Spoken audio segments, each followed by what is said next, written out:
जय Jagannath. Good morning my friends. आज सकाल उठी नित्यकर्म सारी बारंडारे मुरुजरे झोटिए पकेली। तापर वॉकिंग रे बाहरी पड़ली।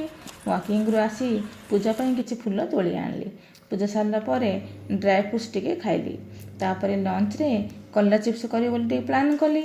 हेले कलरा चिप्स ପାଇଁ प्रथमे आलू कलरा पतला पतला काटली। सेतिरे अदा रसुण कंचा लंका छेचा पकेली। तापर बेसन आरोट पाउडर मध्य पकेली। तापर हल्दी गुंड लंका गुंड मसला गुंड मध्य पकेली। राशि भूली राशि मध्य पकेली और टिके फूड कलर मध्य पकेली।